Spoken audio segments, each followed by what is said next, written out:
Hey everyone, how's it going? Coming to y'all with another deck tech, and this one is on a deck that I absolutely love. So, back when Cons of Tarkir came out, I was a big fan of Standard. Huge fan of Standard. It's the only time I've ever been a fan of Standard. And the very first deck that I built was Jeskai Control when Cons of Tarkir dropped. And then later on, when Fate Reforged came around, I built a second control deck being Blue-Black Control. And that was just so much fun. Anyone who played during Fate Reforged Standard knows how good the Dimir control deck was at that point in time, before Dragons came out and Jeskai Black ran the format.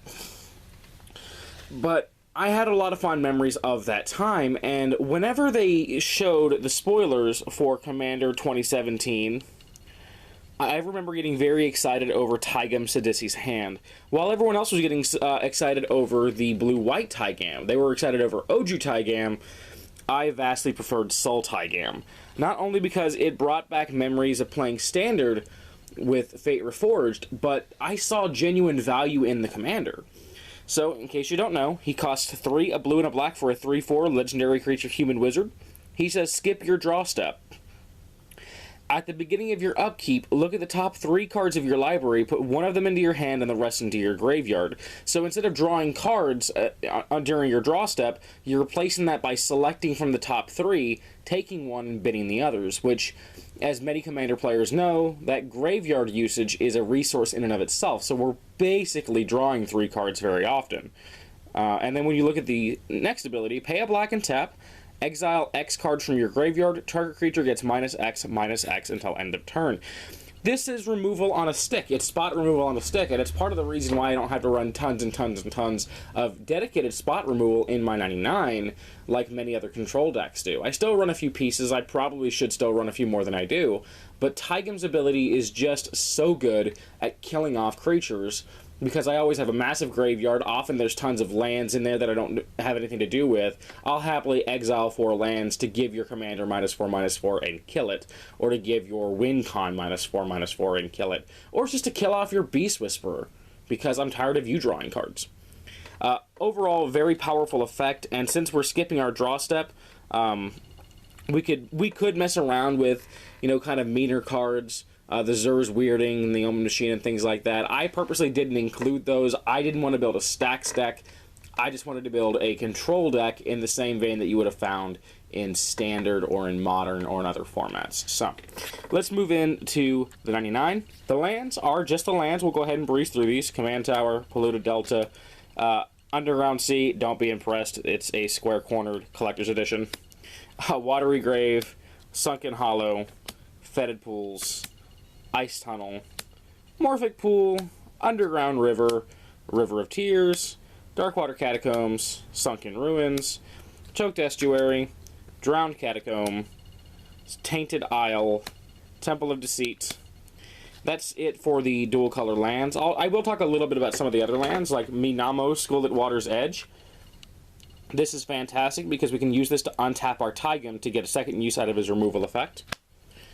Drownyard Temple. This is in here because we often will bin, like I said before, we'll bin lands to get spells that we want. And this is one we can pay 3 and get back out. So this is a land we don't mind throwing in the yard. And it kind of acts like Ramp in that sense. Reliquary Tower, because of course we don't want to max hand size. Arcane Lighthouse, because we can't let your creature have the... We can't let Taigam not be able to target your creature. Your creature has to be targetable. Strip Mine. There's often problematic lands in the format. Oh, by the way, this is in those Bortify Black Border inner sleeves, so that is a gold border Strip Mine. It just looks black border because of the sleeves. But we want to be able to hit Gaia's Cradles and Cabal Coffers and things like that, so... And then the basics, let's see, we have 1, 2, 3, 4, 5, 6, 7, 8, 9... islands, and then I think 5 swamps, so 1, 2, 3, 4, 5. Yep, now into the ramp section. Dark Ritual, this is here just to help us get into Taigam a little bit earlier, because we want to set him up as fast as we can. Soul Ring, needs no explanation, nor does Arcane Signet, Dimir Signet, Talisman of Dominance, Felwar Stone, Thought Vessel. None of those need any arguments or any introduction. Lightning Greaves, We definitely need to keep Taigam protected because people get very tired of our removal on a stick, and they want to kill it. And, you know, if he has these Greaves, that's not happening. Paradox Haze is fantastic because we enchant ourselves to give ourselves 2 upkeeps, which means every turn we're digging through 6 and taking 2, which is just awesome. Ashiok Dreamrender, we really don't want to let opponents tutor, and I didn't want to run the super mean cards like the Opposition Agent that came out in Commander Legends, partially because I kind of have this rule with myself: if I find a card completely disgusting, I'll only run it in one deck, and I'm saving Opposition Agent for another project that hopefully will be done very soon. So Ashiok does the job here, but also that -1 to exile opponents' graveyards can really just hose opposing graveyard strats. Now we have some of the spell recursion, so Jace Vryn's Prodigy, which is a looter, which can eventually flip over to his backside. And just to go ahead and show you that. The main mode here is that -3 to use him like a Snapcaster Mage. The fact that he does help us fill our yard, though, on his front side, makes him a better card in this deck, I feel, than Snapcaster himself. Then we have Mission Briefing, Surveil 2, and then we can choose a thing and go ahead and cast it from the yard this turn. And then I'd just like Flood of Recollection as a cheap way to get back into their sorcery. We are somewhat of a reanimator deck. One of our win conditions is to reanimate giant things that we threw in the bin to then kill. So we are a blue-black control deck with a reanimator finish. Some of these, though, can hit opponents' yards. So reanimate, we could also take a big spell we counter from an opponent, or one of our own big things. Same thing with Animate Dead. Stitch Together is specifically our graveyard as long as we have Threshold, but we will always have Threshold in this deck. Necromancy is another great one that lets us take something from, I think, any yard. Yeah, any graveyard. Again, we almost always hit our own things, but if we counter a spicy spell from an opponent, we'll go ahead and take that. Body Double is pseudo-reanimation. It's just going to enter as a copy of a creature in any graveyard, which is often just the same thing as reanimating a card in a yard. Gonti, Lord of Luxury, is just fun. Lets us play with our opponent's stuff, and that's always a blast. Same thing with Hostage Taker. It's a good piece of removal that lets us play with our opponent's cards. And then, no blue-black deck is complete without a Notion Thief. Moving into some of our reanimation targets, here we have Gyruda, Doom of Depths, also known as Gigan, Cyberclaw Terror. ETB, everyone mill 4, and then we take something with an even CMC and put it onto the battlefield under our control. That tends to be a pretty good amount of the threats in the format. I've more than once gotten an Avacyn off of this and similar cards. It's just a very powerful effect, and a lot of fun. Sire of Stagnation is a card that I love when I get to play it, but sadly it's almost always the first thing that gets killed. I would love to live the dream and play this against a landfall deck. Nothing would make me happier, but it hasn't happened yet. But maybe one day. Dream Eater, another great card in this deck because, you know, we can flash it out if we want to, which control decks always love having that option. Surveil 4, so we can, you know, kind of filter through the top 4 of our deck, fill our yard for future plays, and bounce a thing. It's honestly a solid pick. We don't often reanimate this one, but sometimes we're in a pickle when we have to, and it works quite well. Void Winnower, my favorite card to reanimate in the deck because our opponents can't even. The card is rude. It's extremely rude, but it's a ton of fun. It's an 11/9. Opponents can't cast spells with even CMC. Opponents can't block with creatures that have even CMC.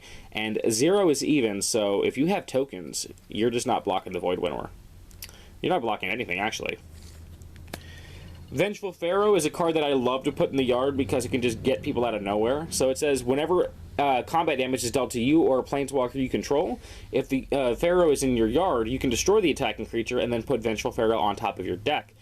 So, you know, you kind of gotcha somebody with it, and then on your next, you put it on top of your deck, and then on your next turn, you look through the top 3 to make sure it goes back to yard with Taigam's ability, and you're just set up to get someone all over again. For Rexie and Metamorph, there's always a good thing on the board to clone. Sometimes it's our own Void Winnower or Sire of Stagnation. Sometimes it's an opponent's powerful creature. Either way, I'm always happy to have a few clones, and Rexie and Metamorph is one of the best. As is Vizier of Many Faces, because we can embalm it if we throw it in the yard with Taigam, so we don't actually have to worry about drawing this one. And then Sakashima the Imposter almost always just comes down as a copy of Taigam, because you know what's better than digging through the top 3 every upkeep? The top 6. You know what's even better than that is if you have Paradox Haze and you can do it 4 times total. And that's just insanely good value. Some spot removal, we have Reality Shift, Hero's Downfall, and Murderous Cut. And then the only board wipe of the deck, and I know I should run more, but I just wanted to run tons of counter spells, so my slots got eaten quickly, is Cyclonic Rift. But at least I chose a good one. Word of Command is my favorite, wait, what does that do? Card in the deck. So, for 2 black, we get an instant. We can look at an opponent's hand, and we can play a spell from their hand using their mana. They have to play that spell, and we make all the decisions for that spell. So this could be really fun. I've actually used this in multiple instances to, like, use someone's own counterspell against their threat. That can be a lot of fun. Or if I knew for a fact that someone tutored for something, like Vampiric Tutor, untap, upkeep, draw. When they move to main phase, I Word of Command them, and I have a look at their hand. I see what they tutored for. Sometimes if they have like a wheel effect in their hand or a looting or rummaging effect, we can just get them out of nowhere and effectively counter that tutor, which is great.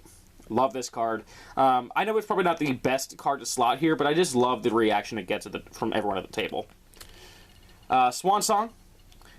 Just an excellent counterspell. I'm not going to spend too much time on the counterspells, because we all know what counterspells do. Then we have Delay. Tail's End. I do like this because I find Stifle is just a bit too linear to play. So this can stifle a thing, or it can counter a legendary spell, which, you know, worst case scenario, 2 mana counter someone's commander. That ain't nothing. Basic counterspell, Memory Lapse, Arcane Denial, Negate, Counter Squall, Drown in the Lock is fantastic. Spell Crumple, Whirlwind Denial is also fantastic. Forbid is gross, but not so gross I won't play it in more than one deck. I feel like it's a fair Magic card, but a very annoying Magic card, because we can keep buying it back. Sinister Sabotage, also fantastic here. Disallow, another one of those effects that's a Stifle plus. And then we move into the tutors. We won't spend too much time here either, because they're just tutors. You guys know what's up with these. So Mystical Tutor, Vampiric Tutor, Demonic Tutor. This is actually my favorite copy of Demonic Tutor, because it's a World Championship blank that was signed and illustrated by Doug Schuler himself. I think I'm getting the name of the artist right. If not, I just made an ass out of myself. No explanation needed for Demonic Tutor. Limdol's Vault may not technically be a tutor, but it might as freaking well be, because we'll pay all the life we need to find the card that we want. Seriously, if you're in blue-black, you need to run a Limdol's Vault. Buried Alive. Best thing to do with this is just to go ahead and entomb either 3 nice reanimation targets, or what I'll do is I'll entomb like a Sire of Stagnation, a Body Double, and a Vengeful Pharaoh. Or, sorry, not Body Double, Vizier of Many Faces, and a Vengeful Pharaoh, and I'll just, like, get my pick of those. You know, so I can set up to stop attacks, I can set up a big reanimation target, and I can set up a clone from the graveyard. Just a great triple tutor in this deck.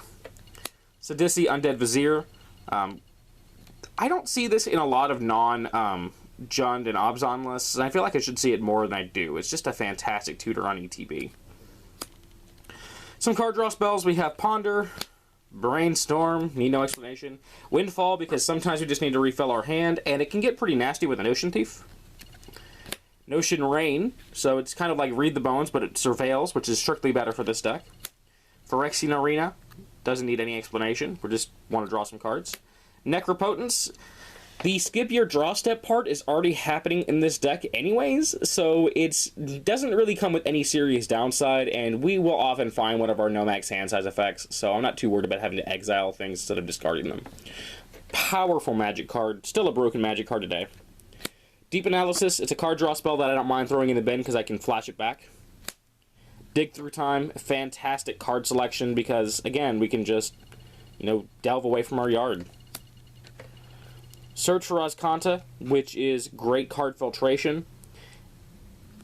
And then finally, Discovery Dispersal.